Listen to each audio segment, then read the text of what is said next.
Ya pemirsa OMG, di rubrik Rektor Inspiratif ini kali ini kita kembali diberi kesempatan untuk mewawancarai seorang rektor inspiratif, yaitu Bapak Gunawan Suryoputro selaku Rektor Universitas Muhammadiyah Dr. Hamka.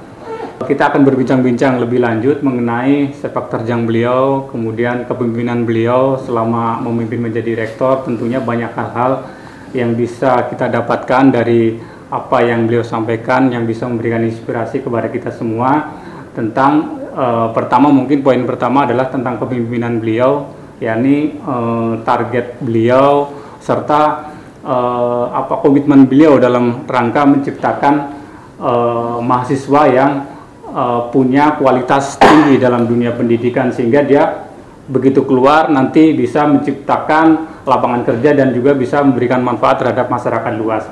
Nah, sebelum kita nanti berpanjang lebar ngomongin tentang kiprah dan sepak terjang beliau dalam dunia pendidikan, alangkah baiknya mungkin di awal pertama sesi wawancara kami kita ingin mengetahui dulu profil beliau. Siapa itu sosok Pak Gunawan ini? Baik, terima kasih Mas.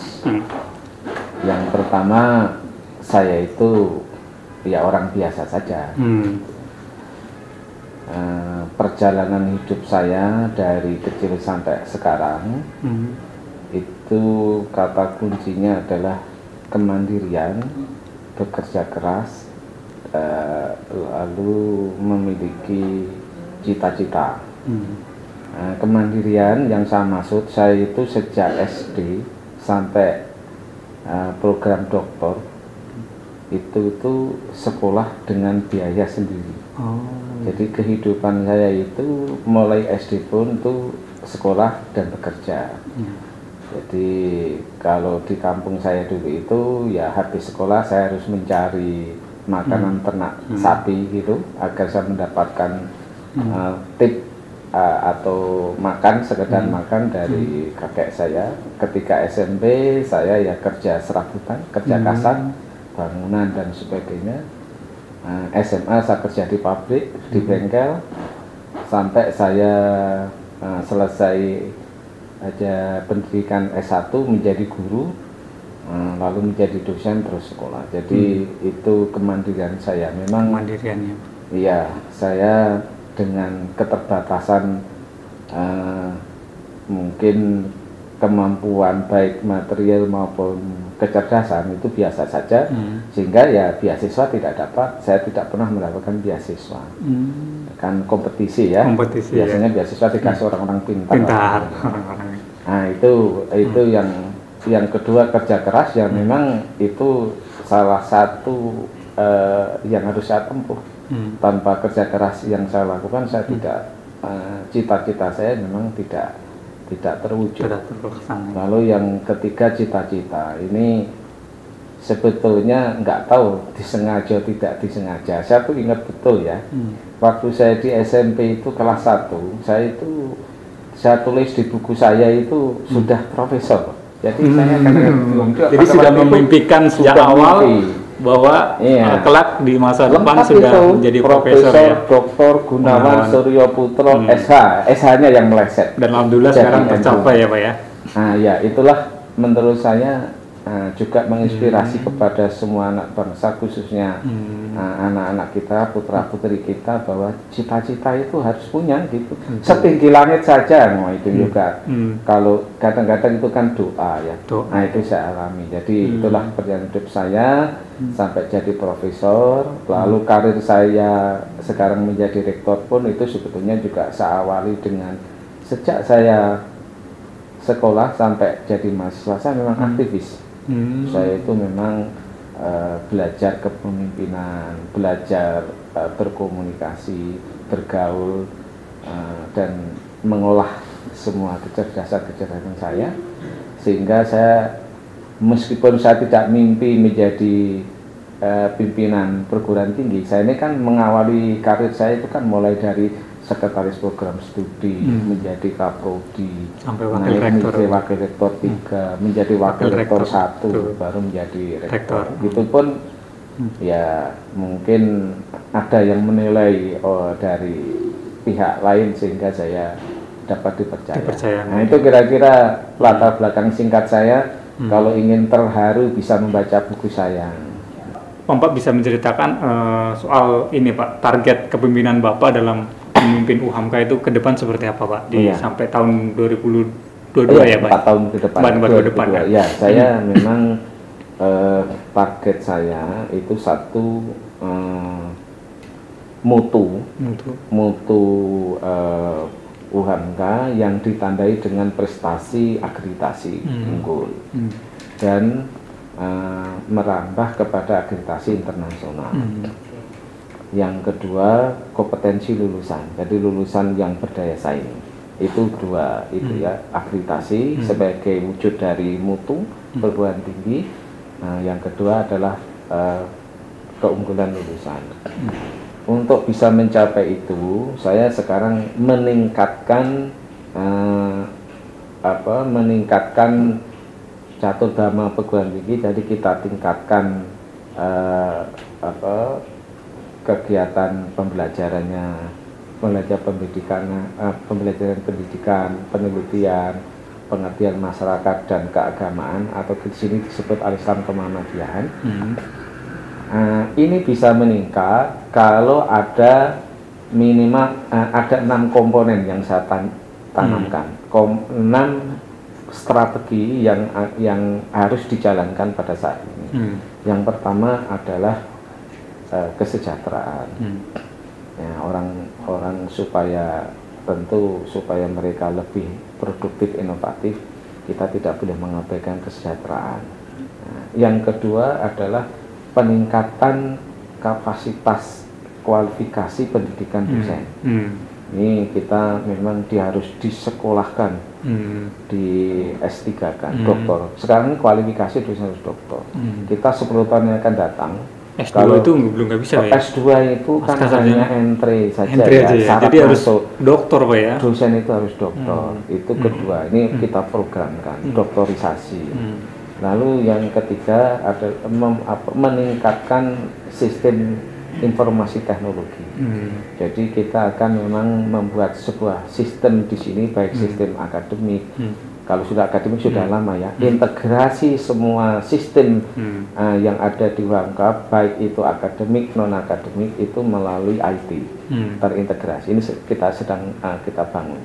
Jadi sekarang itu kan kalau saya ingin tahu dosen saya, misalnya Dr. Badrun, dia itu latar belakangnya apa, prestasinya apa, saya nggak perlu tanya dia, saya klik aja lah gitu, saya ini tahu kita ya? Kita tahu dia kinerjanya apa, yang kayak gitu. Track recordnya ya? Nah, itu yang kita manfaatkan big data. Big data.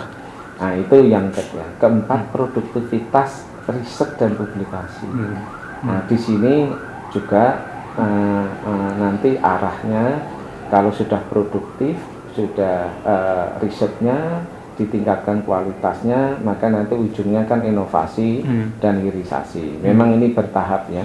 4 tahun tentu tidak semudah itu, karena membudayakan produktivitas riset juga itu tantangan tidak mudah Pak. Nah itu keempat.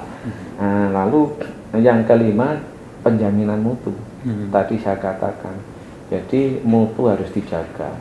Maka kita kuatkan lembaga kita. Jadi kita itu punya lembaga yang kita namakan lembaga penjamin mutu. Kita lengkapi semua strukturnya, sehingga kami memiliki sebuah tim yang kuat, mulai dari struktur dari keorganisasian kepemimpinannya sampai ke pasukannya, yaitu auditornya dari dosen itu, sehingga nanti semua bisa menjaga semua mutu kegiatan catur dharma perguruan tinggi. Jadi melalui mutu itu. Jadi yang terakhir tentu adalah efisiensi dan generating pendapatan income non SPP. Apa itu non SPP? Non SPP kita harus punya usaha. Usaha generating income, tapi ya bukan dari uang kuliah. Dari mahasiswa ya. Dari mana itu kita bangun, harus punya sebuah usaha. bentuknya apa? PT. Kita sudah punya PT. Ini baru 1 tahun.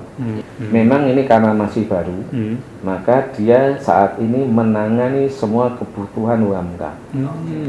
Perawatan listrik, perawatan maintenance, mulai dari cleaning service dan sampai membangun. Nanti kalau nanti dia modalnya sudah kuat, nah, maka dia nanti kan akan ekspansi. Kan ini baru 1 tahun. Tetapi menangani UMK saja, Mas, itu lebih 50 miliar, Mas. Iya. Untuk menangani kebutuhan kayak begini-begini saja. Nah, jadi dia dananya besar, ya. Itulah nanti yang kita jadikan non SPP. Karena kan tidak mungkin kita harus mengakui kualitas mutu itu harus dibarengi dengan biaya. Tapi kalau biaya ini kita beban kepada mahasiswa berat. Nah, salah satunya adalah bagaimana mutu terjamin, mahasiswa bisa bisa masuk, maka harus disubsidi melalui usaha. Itu memang itu bagian yang terpenting yang kita mulai tadi di antara poin tadi, kesejahteraan beasiswa, lalu produktivitas riset, inovasi, lalu tadi tadi yang lupa itu ya. Jadi kesejahteraan, beasiswa, produktivitas riset, lalu penjaminan mutu, lalu itu tadi efisiensi dan generating income di luar SPP. Tadi Bapak sudah menceritakan banyak tentang target ke depan ya, UMK itu mau dibawa kemana, seperti apa, arahnya kemana. Nah, mungkin ada kaitannya juga Pak dengan pernyataan Menristek Dikti yang meminta agar di era global ini setiap universitas itu harus bisa unggul Pak, baik di tingkat nasional maupun di tingkat internasional gitu loh. Dalam rangka hal itu mungkin apa sih upaya Bapak untuk bisa menjadikan UMK itu bisa unggul di tingkat nasional maupun di internasional? Ya, UMK pertama merespon baik, memang harus begitu. Sejatinya perguruan tinggi punya tanggung jawab untuk menjaga kualitasnya, keunggulannya baik tingkat nasional maupun internasional. Ya. Secara umum kita dapat memenuhi keinginan Ristek Dikti keunggulan tingkat nasional itu adalah melakukan semua kegiatan tridharma perguruan tinggi, yaitu pendidikan pengajaran, penelitian, pengabdian. Masyarakat itu melampaui standar pendidikan nasional itu sendiri. Jadi contoh tadi misalnya produktivitas riset dan publikasi. Jadi kita itu harus semua dosen digerakkan untuk melakukan riset dan publikasi yang pada ujungnya memang itu nanti terkait dengan inovasi dan hilirisasi. Nah, dalam bentuk formal, memang keunggulan itu kan saat ini kan bisa dinilai dengan 1 akreditasi, 2 ranking. Gitu ya. Nah, akreditasi ini kan ada akreditasi nasional dan PT, ada internasional. Nah, UMK melakukan itu. Saat ini sedang melakukan akreditasi internasional, diawali dengan 4 prodi. Itu kita mengakreditasi di AUN. AUN itu Asian University Network. Nah, itu yang diakui oleh Ristek Dikti. AUN, AUN, Asian University Network. Itu sebagai langkah awal yang tadi permintaan bahwa kita harus unggul di tingkat internasional. Tentu banyak yang lain sebagainya.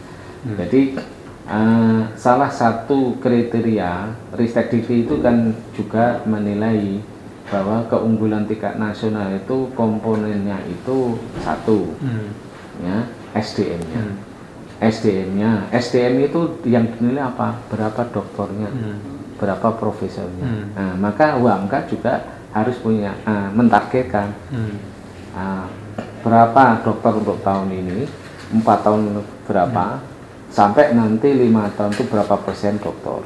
Itulah yang tadi saya katakan doktorisasi. Iya, doktorisasi. Yang kedua profesor. Profesor ini kan sangat ditentukan dengan produktivitas riset. dan inovasi. Ada berapa di UHAMKA Pak Profesor? Sekarang Profesor UHAMKA yang profesor aktif itu 9. Artinya dia belum pensiun. Kalau dokter?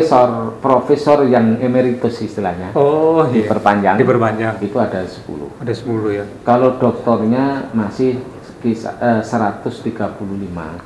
Ini tergolong kecil. Tergolong kecil Pak ya? Masih 21%. Tentu bisa disebutkan juga Pak, kalau tadi kaitannya dengan akreditasi A, UHAMKA itu tentu sudah banyak lah keunggulan-keunggulannya gitu. Apa sih Pak keunggulan-keunggulan UHAMKA yang bisa menjadikan daya tarik masyarakat ya, tentunya anak-anak SMA yang ingin mau sekolah di UHAMKA? Ya. Yang pertama tentu mau jujur saja, nama sebuah program ini tentu itu menginspirasi juga ya. Iya. Muhammadiyah ini sudah dikenal sebagai lembaga ormas Islam yang sejak dulu pun di dunia pendidikan dan dakwah dan kesehatan. Dari awal memang dakwah. Ya gitu ya. Dakwah pendidikan. Perguruan tingginya itu masalah komitmen kualitas jangan dipertanyakan. Sehingga masyarakat tahu lah kalau Muhammadiyah enggak bohongin. Enggak bohongin. Ya. Yang kedua nama Hamka kan juga Profesor itu kita akui ya. Tapi selebihnya tentu kita memiliki pelayanan kepada mahasiswa yang memuaskan, yang baik ya. Keunggulannya apa? Nanti sebetulnya kalau ditanyakan lebih detail bisa. UHAMKA ini karena di bawah perserikatan itu memang ada penekanan kepada kompetensi yang non kompetensi utamanya. Jadi di luar hard skill-nya ya. Jadi soft skill-nya kita utamakan juga di sini. Jadi seperti dia itu kepemimpinan yang kuat, lalu dia juga ketahan malangan, itu penting Mas, itu Mas ya, ketahan jiwa, ketahan malangan. Ini nanti banyak contoh-contoh mahasiswa kita itu bisa mengubah dirinya menjadi orang yang bertahan dalam kondisi apapun, kan gitu ya. Seperti itu kan, itu nanti jadi terkait dengan mental itu ya, soft skill dan pendidikan mentalnya itu yang kemudian dibangun di UHAMKA. Tetapi untuk keunggulan, kalau keunggulan akademik itu kan dilihat dari akreditasi. Akreditasi itu kan sudah menggambarkan kualitas baik dosennya maupun proses pembelajarannya. Infrastrukturnya Pak ya? Iya. Yang selanjutnya itu sebenarnya keunggulan di pusat studi. UHAMKA ini memiliki keunggulan di pusat studi yang lumayan terkemuka ya. Kita punya pusat studi neuroscience. Ya. Neuroscience itu sekarang mendapatkan hibah dari pemerintah hampir 1 miliar itu. Neuroscience. Itu satu-satunya kita. Jadi yang tentang otak ya, kita punya pusat neuroscience. Lalu kita juga memiliki pusat pengembangan obat-obatan. Tapi obat-obatan yang tentunya fokus kepada halal dan herba. Itu ada di farmasi. Ya. Kalau neuroscience adanya di Gandaria. Lalu dari sisi dari sisi pengembangan keilmuan Islam kita punya ISRN namanya, Islamic Science Research Science Center, yang sekarang dia sedang terus memantau itu ya tentang gerakan matahari untuk menentukan sholat. Ini kan lagi rame dia terus. Kita punya, memang itu bagian dari kewajiban.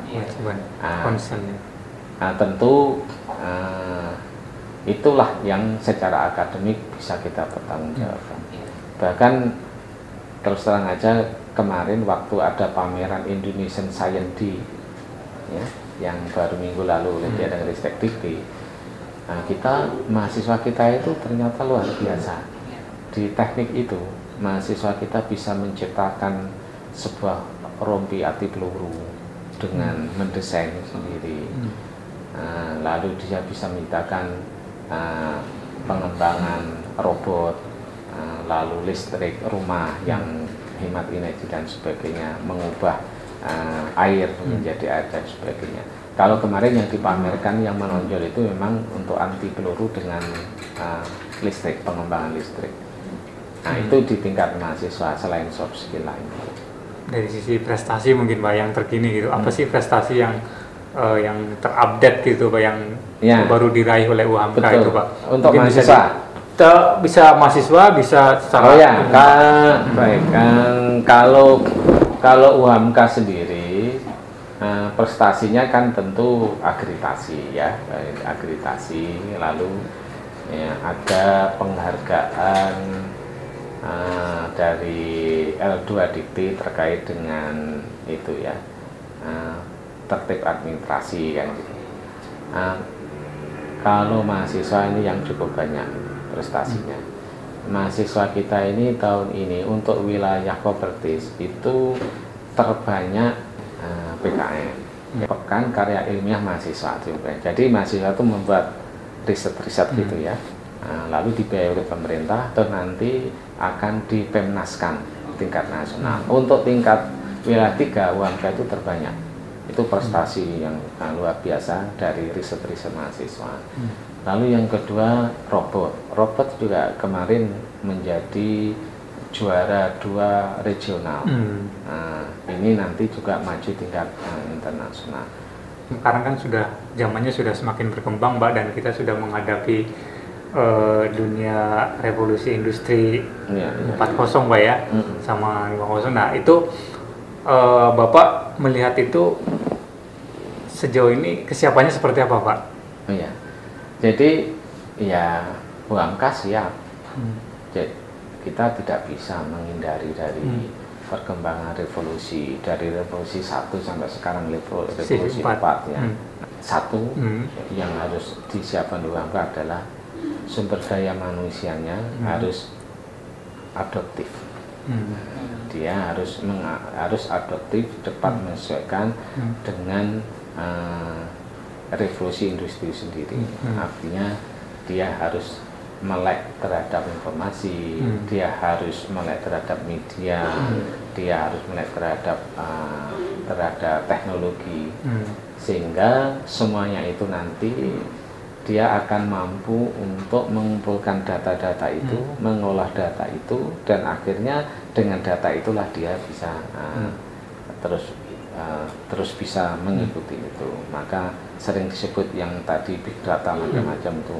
Yang kedua, SDM kita itu harus terus, dan ini menjadi ciri kita, itu adalah memiliki dan mengembangkan sikap-sikap atau kompetensi seperti kolaborasi, komunikasi, negosiasi, lalu yang terpenting lagi empati. Ya. Obsesi Bapak sebagai rektor atau mungkin secara pribadi itu ke depan seperti apa? Nanti juga bisa dikaitkan dengan strategi Bapak ke depan membangun rektor ini Pak. Begini, saya ini kan orang biasa ya. Obsesi pribadi saya bisa menjalankan amanah rektor sampai selesai, itu sudah merupakan kebahagiaan saya, karena amanah ini tanggung jawab yang besar. Itu.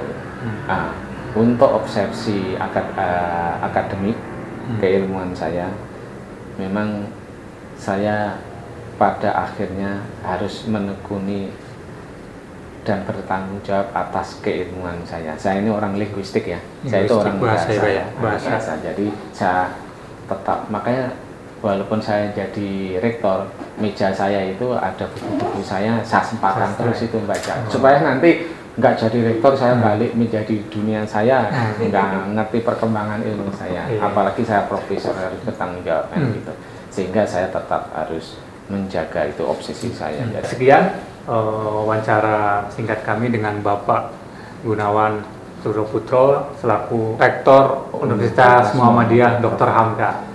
Nah, banyak sekali tadi yang sudah beliau sampaikan ya, berkaitan dengan pertama soal kepemimpinan, tadi juga soal kepemimpinan. Pemimpin itu dia harus bisa mengayomi, harus bisa kolaborasi, dan pertama harus bisa bersikap jujur dan tidak gampang menjustis terhadap bawahannya tadi. Yang kemudian juga strategi beliau ke depan itu seperti apa, menyangkut dengan doktorisasi, kemudian menjaga mutu kualitas pendidikan UHAMKA yang sehingga melahirkan inovasi-inovasi baru. Dan tentu yang dari hasil perbincangan-perbincangan tadi yang sangat menarik bagi saya, poinnya adalah tadi di